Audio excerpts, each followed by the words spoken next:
For Pacifica Radio, I'm Christina Onnested. President Joe Biden is showcasing NATO's newest member, Finland, as he closes out a 5-day trip to Europe. He stood alongside Nordic leaders today in a show of NATO's expanding power and influence against a burgeoning Russia and its war in Ukraine. Finland's membership doubles NATO's border with Russia.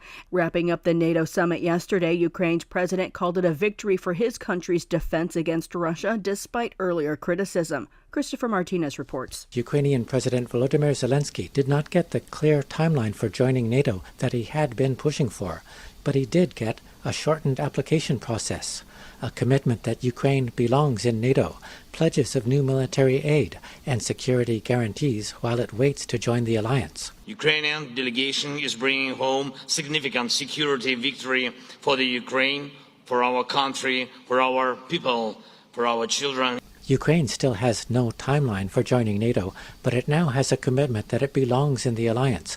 And until then, President Biden and the G7 nations are offering security guarantees until full NATO membership. Today, the members of the G7 are launching a joint declaration of support for Ukraine to make it clear that our support will last long into the future. Zelensky expressed gratitude for the military aid the U.S. has offered, totaling some $43 billion so far. Zelensky also spoke about Biden's decision to send Ukraine cluster bombs. He says he knows it was a difficult decision, but he says Russia has been using such weapons across Ukraine since the occupation of Crimea in 2014. I'm Christopher Martinez. The United Nations says they've identified a mass grave in West Darfur with the bodies of dozens of people allegedly killed by Sudanese paramilitary and allied militia. The United Nations Human Rights Office said today the bodies of 87 people were dumped in a grave near the West Darfur city of Janina. Some of those who were found dead belong to the ethnic African Masalit tribe.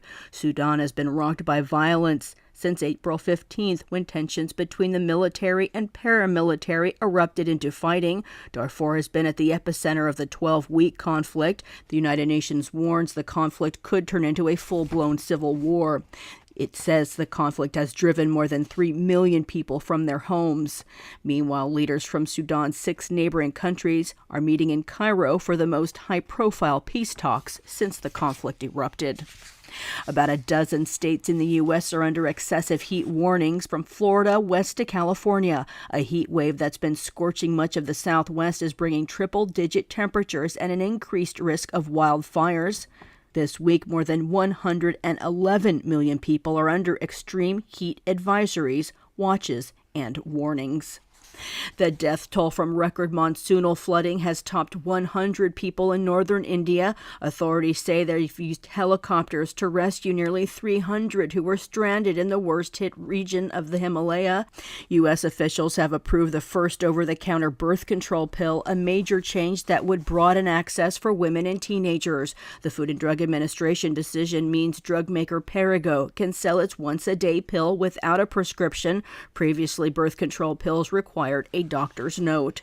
A legal challenge has been filed to block Iowa's new ban on most abortions after roughly 6 weeks of pregnancy. Hours after Iowa's legislature approved the ban yesterday, the ACLU of Iowa, Planned Parenthood of North Central States, and the Emma Goldman Clinic today requested a district court temporarily put the soon-to-be law on hold as the courts assess its constitutionality. Republican Governor Kim Reynolds has said she will sign the abortion ban Friday.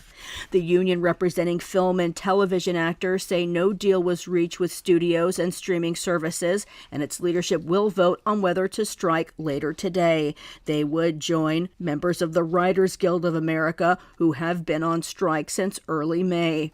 The UK's government is offering millions of public sector workers pay raises in a bid to end strikes during a cost of living crisis. 7% raises for police, 6.5% raises for teachers, and 6% for striking junior doctors, who have been on a 5-day walkout. The U.S. Senate Budget Committee discussed Social Security, its ongoing exhaustion, and the best way to extend its solvency, including a tax on the wealthy. Jack Leibarger-Martel reports. With growing inequality, recession, and an aging population, the demands of Social Security are rapidly outstripping the tax revenue put aside for it. The nation's most wealthy, say Democrats, are not paying their fair share. Amy Hanauer, the executive director of the Institute on Taxation and Economic Policy, presented the Medicare and Social Security Fair Share Act, sponsored by Senator Sheldon Whitehouse of Rhode Island, as a possible remedy. The Medicare and Social Security Fair Share Act would require the richest Americans to pay taxes on nearly all of their income to fund these programs, just as most middle-class Americans already do. Lawmakers from both sides of the aisle agreed that Social Security is both essential for most Americans and in dire need of support. But conservatives on the committee insisted that taxes on the rich alone would not save Social Security. I'm Jacques Labarga Martel. I'm Christina Onnested, reporting for Pacifica Radio.